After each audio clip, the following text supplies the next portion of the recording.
Hey everyone, it's Jeannie, and today I'm sharing a card using Trinity Stamps Seasonings Greetings stamp set. This is a smaller stamp set. It's a 3x3 from the winter release, and I don't think it gets enough credit for being a pretty unique holiday set. You don't really imagine seasonings to be Christmassy, but with all the punny sentiments in this set, it totally makes it a holiday themed stamp set, and I'm using it today to create exactly that. So, the idea behind this card for me was that I had originally imagined all these little seasonings on a shelf. I originally had started out with just one shelf for the seasonings, and it was going to be behind a blended background. But in the end, I decided that I wanted to fill up the card with about three shelves. So one of the shelves is off the card, but you'll see the top of the seasoning bottles. And I just used pencil to draw in. They're not super complicated. It's literally a rectangle. So for the main seasonings, I stamped them out as is. So they have the labels and they have little cute faces on them. For the top seasonings and the bottom seasonings, I actually go ahead and mask. And so I don't mask in a very traditional way because I don't know if it's laziness or it just makes it easier. I use a post-it and I'll go ahead and stamp what I'm masking right onto the post-it. And I'll cut around the post-it as is. So I don't move the post-it at all. I'll just cut where I need to cut and piece it back in, and I'll remove the rest of the post-it when I'm done. So I only leave the mask for the label and the eyes on the card, and then I'll remove the rest of the mask and then stamp. And so it's not super traditional. It's not something that a lot of people do. I don't think I've seen that many people mask the way I do, but it just seems to work for me. And it's something that is really easy to do. And I get it usually perfect every time. The seasoning at the bottom actually has a little bit of the E showing, but I just use a darker color and you can cover it up. You don't even notice it at all, especially in the end product. So I go ahead and do that, and I'm masking all the seasonings because I really, really wanted everyone to focus on the cute little seasonings in the middle. And so when I finish doing all of that, I go ahead and mask everything off. I'm going to add a blended background because I felt like it needed a little bit of color. I definitely did not want to color using my Copics to fill up that background. So I went ahead and used Blending Buddy with some red ink and blended this, and it worked super well.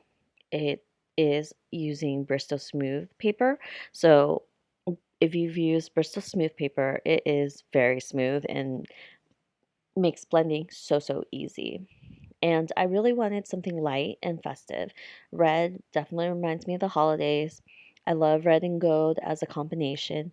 And once I finish blending this background to the right color and shade that I want, I go ahead and add water and gold ink splatter. And I think that it really adds interest to the background. It doesn't make it super plain.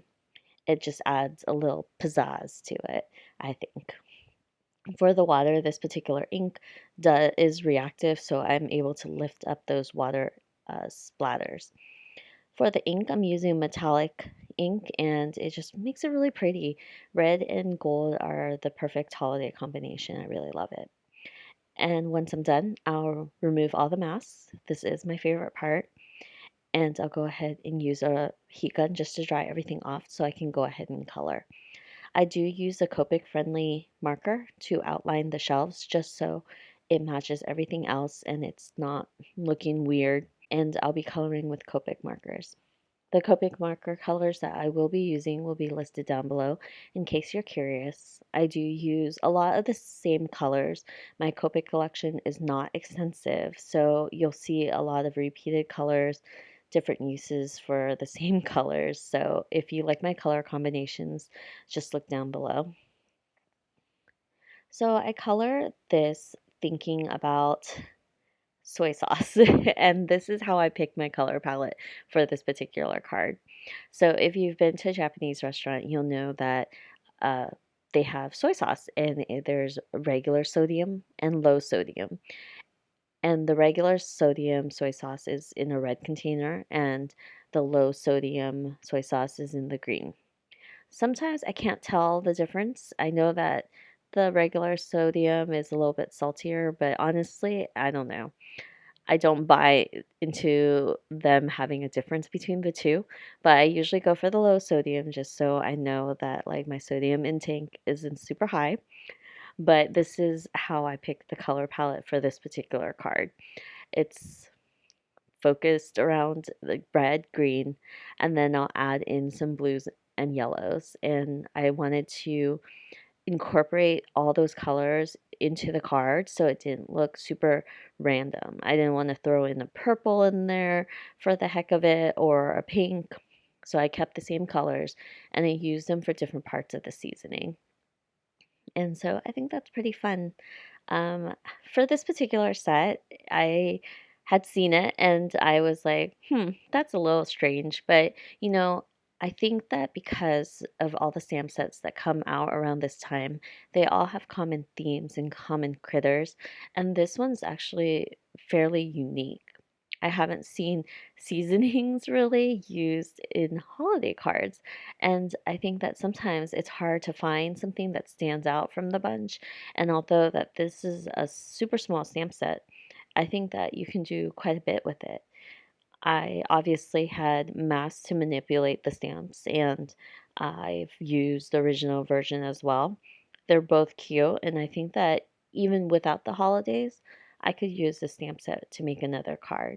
And I was thinking maybe something like a horizontal card that has them all lined up on a shelf or something like similar. Sometimes I find that the greatest challenge with smaller sets is using them for multiple cards. And I hope that I'm giving you some ideas with this one. I think that you could do a lot with it.